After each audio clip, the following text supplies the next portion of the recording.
This video was suggested by NathanT29. If you want to suggest the topics for future videos, feel free to leave a comment or post a message on our Discord community service video suggestion chat. Thanks for watching. Hello everyone, Kiri here, and welcome back to another video in our small but growing collection of Pokemon discussions.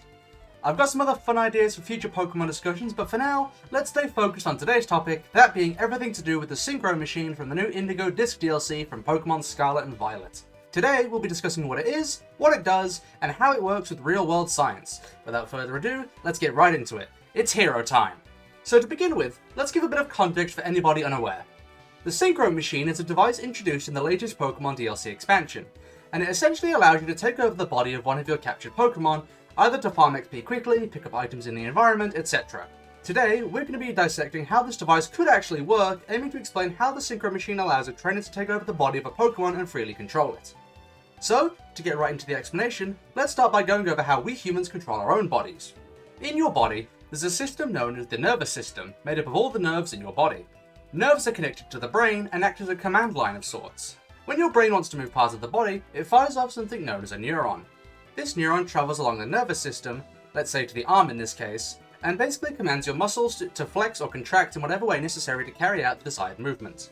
Essentially, the brain uses the nervous system to fire off signals to other parts of the body, and the muscles in those areas of the body then carry out whatever signal was provided. Now that we understand how our bodies move, let's put that into the context of the Synchro Machine and how it possibly allows a Pokemon trainer to autonomously control the actions of their Pokemon. Considering that the Synchro Machine has an antenna on top, it could perhaps be that the device transmits signals and radio frequencies over short distances like a real-world radio antenna.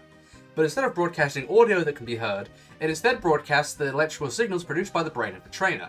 Think of it like this. There's a Pokemon trainer using the Synchro Machine on their captured Skuntank.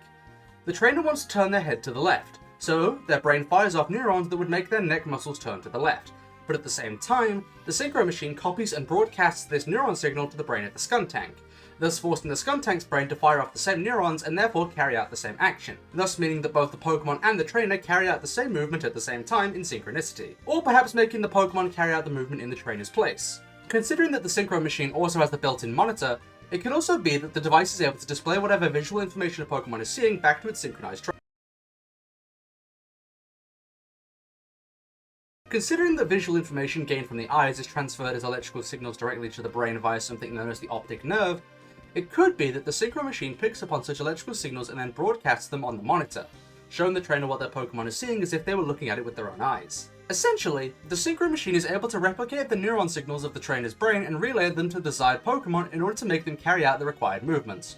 And the visual information provided by the Pokemon is relayed back to the trainer thanks to the Synchro Machine's monitor. In this way, a piece of technology like the Synchro Machine could theoretically act as a conduit of what is essentially autonomous control over a trainer's Pokemon, though less like full-on mind control and more like operating a remote control toy. The ethics of such a device are still questionable, but considering that it's a one-off item created by a single student at Blueberry Academy, I doubt this thing has widespread public use and proper legal rulings as of the time of Scarlet and Violet. We have also seen trainers like Ash Ketchum able to initiate a similar sort of phenomenon with his Greninja. So perhaps within the Pokemon universe, the phenomenon that is Ash Greninja was what inspired the Synchro Machine's creation. Or perhaps the Synchro Machine was created to retroactively give context to how Ash Greninja could exist, being a sort of unification between the neuron signals of both the trainer and their Pokemon. This also calls into question how a trainer is able to give such commands to Pokemon with entirely different anatomy.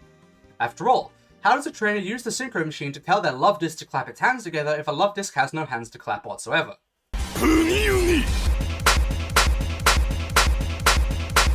Would this create a null and void command that wouldn't result in anything, or would the Pokemon carry out whatever extent of the provided command it could? Considering my theory that the Synchro Machine copies and relays neuron signals from the trainer's brain, I believe the second outcome is more likely.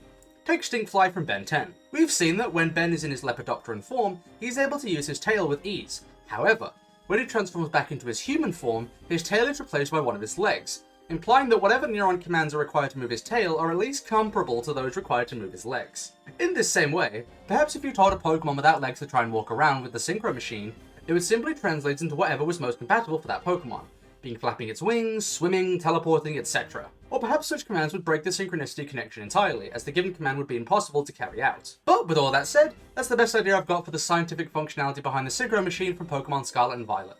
I hope you guys enjoyed. Please feel free to leave your thoughts or future video suggestions in a comment below, and with that, let's move into our usual post-video rituals. So, Big thank you to our channel's Thunderbeasts, Hearn _ TC, Shaki, Riverjoy, and Victor Matusik. Thank you for being channel members, your support helps to keep this content alive, and I really appreciate it. Now let's go over last video's poll, where I asked you guys if you preferred Iron Man, Generator Rex, Max Steel, or Tech Jacket in terms of machine-based superheroes. With 6.9k total votes, nice, 24% of you said Iron Man, 52% of you said Generator Rex, which is no surprise considering how many of you are Ben 10 fans, 22% of you said Max Steel, and to my surprise, Tech Jacket only got 2%, which I guess I should have expected considering that he's the only one who hasn't even appeared in a movie or on TV before. Personally, even though I think Iron Man is the most iconic and interesting to me overall, I have to go with Max Steel here. For the record, I haven't even watched Max Steel to this day, though I do plan to, but as someone who's absolutely in love with Transformers and shape-shifting mechs, as well as just robots in general, I find Max Steel's aesthetic in multiple machine forms just way too interesting. As of the four, I think he's just so awesome looking, plus his show's art style gives me nostalgia back to Battle Force 5 and Slug Terror, and his suit reminds me of Tron, so I have to give him bonus points for all of that, to be honest.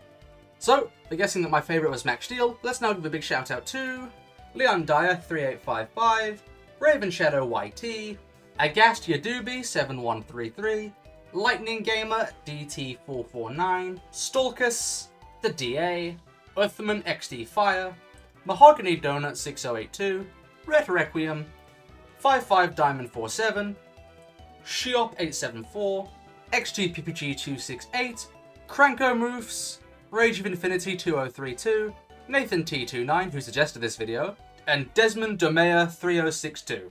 Now let's finish things off by moving into this video's poll. So this time I'm going to be asking you guys a question relating to Digimon of all things. So out of the following options, which Agumon evolution is your favourite? Black War Greymon, Shine Greymon, Blitz Greymon, or Skull Greymon? Leave a comment below guessing which one you think is my favourite for a chance to get a shout out next time, and with that I'll be seeing you guys in my next video. Adios fellow heroes.